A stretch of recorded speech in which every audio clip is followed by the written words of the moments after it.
The corners are walked up tight. Red 70 black saw. Red 70 black saw.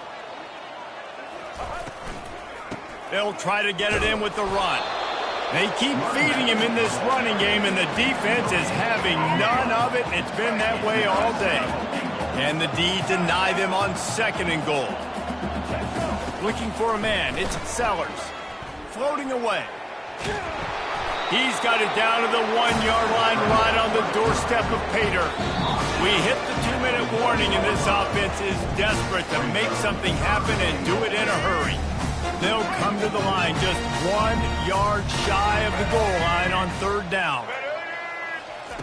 With jet sweep pass. And they'll knock him down. And these little touch passes, man, they're just the easiest completions ever for quarterbacks. Palmer, I bet you would have loved being able to just flip it forward. That counts as to your completion percentage, which is good. And then it's all run after the catch, so pretty easy for a QB. You wouldn't have been the only All-American in this booth, David, if I were allowed to have push passes when I was playing quarterback. I'll tell you. And he crosses the goal line and gets the touchdown, but way too little, way too late. But they still do count it for 6. Yeah, and listen, that is awesome to see the guys continue to fight, continue to keep competing, because this game is over. Like, we don't need to fool y'all. We're not trying to get y'all to stick around and improve ratings. Like, the game's over, but you're continuing to fight. You powered in for the touchdown, and show your kids that we're going to always fight no matter what the score is. Dances away. It'll be incomplete. Tried to extend the play, but just couldn't find anybody open. They're down big, but they'll keep fighting to the bitter end and line up for the onside kick here. They'd hope to get that thing bouncing around, but the hands team is able to corral it.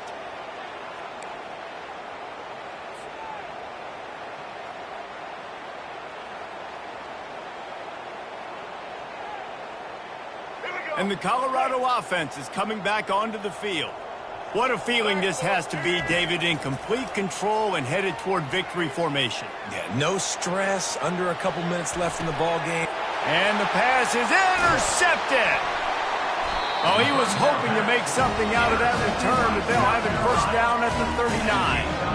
Obviously, this game hasn't gone the way they would have liked, but coaches are always looking for positive moments and things that you can build on. How about that young man going out, getting an interception? Yeah, they're being blown out. They're probably not going to win this football game, but that is the type of play that as a coaching staff you can build on for next week's game. Nothing but green ahead.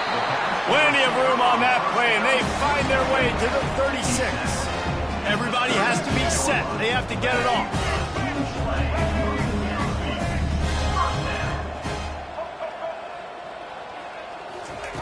Going up top on first down. Trying to beat the D deep. Excellent coverage and good use of the hands to knock it away. And this defense has put a game together. Like, it is hard to put all the facets of defense together. Run defense, pass defense. They've been so good, man. Dialed in. You could tell they were. Fires deep toward the end zone. And swatted down by the defense to stop the scoring opportunity. And this is just one of those days, man, where everything has gone wrong, right? Like, they just haven't been in a rhythm. They haven't got it going and never built the momentum. This is one of those days that you learn from, you try to grow from. A lot of things that we're going to show in the film room that people aren't going to like, but hopefully you can learn from it and do better next week. He's brought down, but not before they pick up the big first down. Back to throw, it's Sellers. Quarterback moving. Complete to the right. Defense is there to make the stop, and he's got the first down, and they'll have it first and goal at the 6.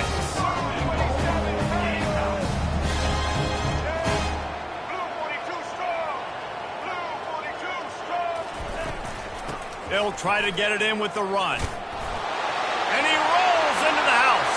Touchdown, Gamecocks. And a nice touchdown, continuing to fight, continuing to play. This one, it's pretty much over.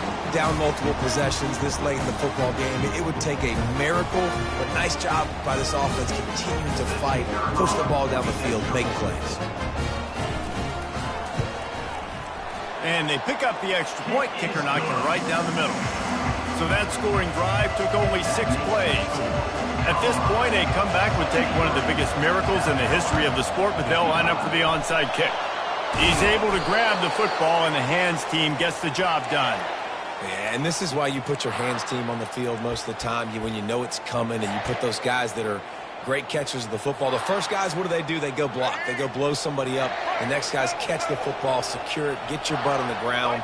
And most of the time when you do this, the ball game is over. He'll take the deep shot.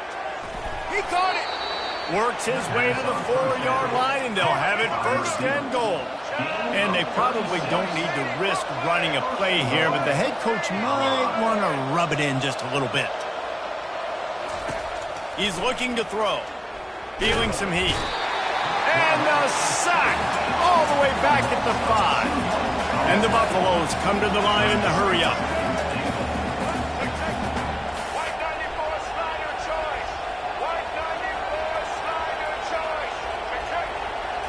Looking to throw at Sanders. Looking for the score. Throw to the end zone. Picked off. And he steps out of bounds after getting the pick, and this one is in the books. When we get to the offseason and they start having coaching clinics, they're going to roll this game tape back to show both offenses. Dial it up and let it run. I mean, that's essentially what we saw in this game. It didn't matter what either offensive coordinator was calling. Everything seemed to work through throwing the football, in the intermediate passing game, the RPOs, the run game, David. This was just clinical offensive football. And offenses have evolved so much. They can do so many different things, and they know how to use their playmakers, get speed and space, make those